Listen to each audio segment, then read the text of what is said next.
Halo semuanya, selamat datang di sesi penelusuran kita kali ini. Pernah dengar soal pesugihan atau perjanjian gaib? Nah, hari ini kita bakal ngebedah salah satu legenda urban paling gelap di Indonesia. Ini bukan cuma cerita hantu biasa ya, ini benar-benar potret tentang keputusasaan manusia, sebuah perjanjian gelap yang nggak bisa ditarik balik, dan sebuah gerobak bakso misterius yang kabarnya masih menghantui jalanan sunyi sampai detik ini. Yuk langsung aja kita selami materinya. Sebelum kita bahas gimana awalnya semua mimpi buruk ini terjadi, coba dengerin baik-baik kalimat ini. Jangan makan di sana lagi, ada yang ikut. Merinding gak sih? Ini tuh beneran kata-kata terakhir yang dibisikin sama seorang pelanggan bakso yang tadinya sehat walafiat persis sebelum dia meninggal dunia dengan cara yang tragis. Kutipan ini ngasih gambaran seberapa mahal harga yang harus dibayar dari cerita yang bakal kita bahas. Pertanyaannya, apa atau siapa sebenarnya yang ikut itu? Kita masuk ke bagian pertama, keputusan asaan penjual bakso. Buat paham kenapa peringatan maut tadi bisa keluar, kita harus tarik mundur cerita ini ke sosok pria yang udah benar-benar di ujung tanduk. Teks sumber kita ngenalin sosok bernama Pak Rahmat. Dia ini cuma tukang bakso keliling biasa. Bayangin aja, dia dorong gerobak dari pagi buta sampai larut malam. Tapi sedihnya, dia sering banget pulang cuma bawa uang belasan ribu perak. Di rumah, ada istrinya dan anak perempuannya yang masih SD, yang tiap hari harus nahan lapar. Coba deh posisikan diri kalian jadi seorang ayah di kondisi kayak gitu. Capek, tangan gemetar, dan bingung pas ditanya, "Pak, besok kita makan apa?" Keputusasaan inilah yang akhirnya ngebuka pintu buat sesuatu yang sangat-sangat gelap. Lanjut ke bagian kedua, perjanjian misterius malam hujan. Momen titik baliknya itu terjadi pas malam hujan deras banget. Jalanan benar-benar kosong melompong. Dan tiba-tiba ada satu peluang gak wajar muncul. Bayangin situasinya, hujan lebat, dagangan gak laku, entah dari mana, ada kakek-kakek tua pakai baju lusuh muncul gitu aja. Dia pesan semangkok bakso, natap Pak Rahmat tajem banget, terus nanya satu pertanyaan yang bikin merinding. Kamu mau daganganmu ramai? Buat orang yang keluarganya lagi kelaparan, ini jelas bukan pertanyaan biasa ya kan? Ini godaan yang paling mematikan. Waktu Pak Rahmat nanya syaratnya apa, si kakek ini cuma senyum tipis dan bilang gini, "Kamu harus menyediakan apa yang diminta." Coba perhatiin deh betapa samar dan ngerinya syarat ini. Apa yang diminta? Gak ada kejelasan sama sekali. Apa itu uang, hewan, atau nyawa? Ini tuh trik paling klasik dan kejam dari ritual pesugihan, di mana harga aslinya sengaja disembunyiin sampai semuanya udah terlambat.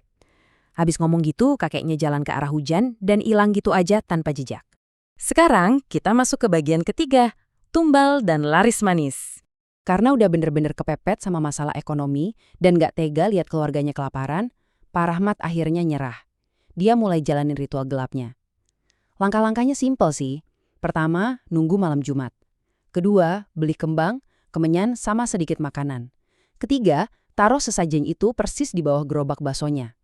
Kelihatannya cuma prosedur biasa, tapi diam-diam tindakan ini udah ngikat kontrak gaib yang fatal banget. Terus gimana hasilnya? Wah, perubahannya tuh instan dan gak wajar banget setelah sesajen pertama ditaruh. Hari pertama, pembeli mulai nambah. Hari kedua, makin padat. Dan baru juga seminggu, antriannya udah mengular panjang. Gak nyampe sebulan, bakso Pak Rahmat langsung viral dan terkenal banget di daerah situ.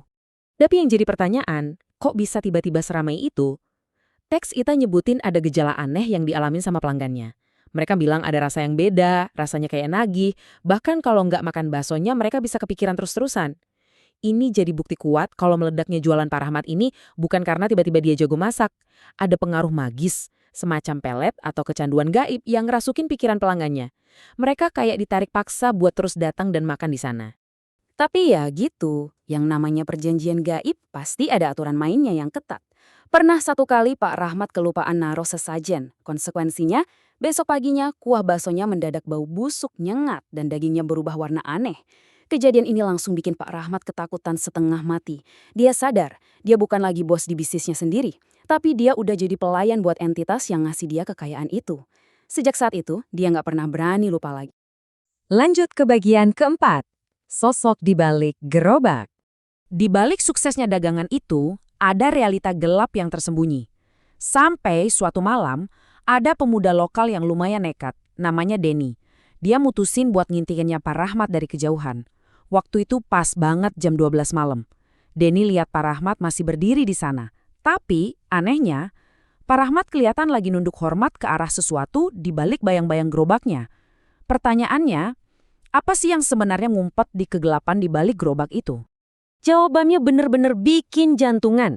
Itu bukan manusia. Denny lihat sesosok figur tinggi banget, hitam legam, badannya luar biasa kurus, dan wajahnya rata, nggak jelas sama sekali. Sosok itu diam aja, tapi hawanya berasa sangat hidup. Bikin udara di sekeliling tiba-tiba jadi dingin dan berat. Dan yang bikin Denny nyaris pingsan, pas dia berkedip, sosok itu tiba-tiba udah pindah posisi jadi jauh lebih dekat ke arahnya. Nggak pakai mikir lagi, Denny langsung lari kabur sekencang-kencangnya tanpa berani nengok ke belakang. Masuk ke bagian kelima, teror menelan korban. Habis malam di mana Denny lari ketakutan itu, keadaan malah jadi makin parah. Ilmu hitamnya ibaratnya mulai bocor kemana-mana, para pelanggan Pak Rahmat mulai diteror kejadian aneh. Ada yang sering mimpi didatengin bayangan hitam tinggi, ada yang dengar suara mangkuk bakso diaduk-aduk tengah malam di dapurnya sendiri, dan banyak yang ngerasa terus-terusan diikutin pas jalan pulang. Entitas yang bikin kontrak sama Pak Rahmat ini sekarang udah lepas kendali. Dia nggak cuma diam di jalanan itu lagi, tapi mulai datang buat nagih bayarannya.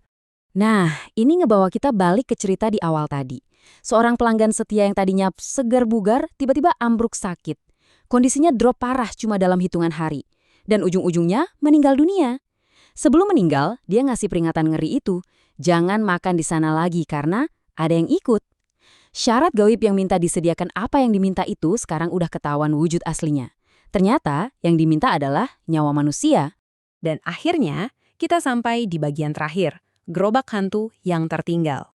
Karena warga mulai resah dan curiga, cerita ini pun berakhir dengan sangat ganjil. Coba lihat fakta mengerikan ini. Waktu rumah Pak Rahmat didatengin, rumahnya udah kosong melompong. Pak Rahmat, istri dan anaknya lenyap gitu aja kayak ditelan bumi, nggak ada jejak sama sekali. Tapi anehnya, gerobak baksonya malah ditinggal di pinggir jalan. Gerobaknya utuh, bersih, dan yang bikin bulu kuduk berdiri, ada sesajen baru di bawahnya. Manusia di cerita ini udah sepenuhnya musnah. Mungkin mereka jadi tumbal terakhirnya, tapi mesin supranatural dari gerobak hantu ini masih terus beroperasi kayak udah diprogram otomatis. Dan gawatnya, mesin supranatural ini ternyata belum mati. Legendanya masih terus berlanjut sampai sekarang. Warga sering cerita kalau gerobak itu suka muncul sendiri, apalagi kalau udah masuk malam Jumat.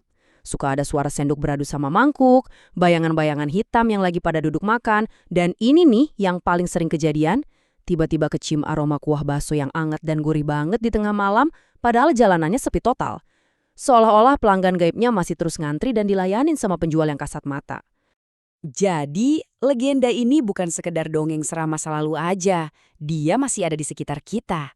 Besok-besok, kalau kalian lagi nyetir atau jalan sendirian malam-malam, ngelewatin jalanan yang sepi gelap, terus tiba-tiba kecium bau sedap makanan anget dari arah gerobak di pinggir jalan, pertanyaannya, apa kalian berani nengok ke bawah gerobaknya buat mastiin apa yang lagi nungguin di sana? Terima kasih udah ngikutin sesi penelusuran kita kali ini. Tetap waspada ya, dan sampai ketemu di pembahasan yang gak kalah bikin merinding berikutnya.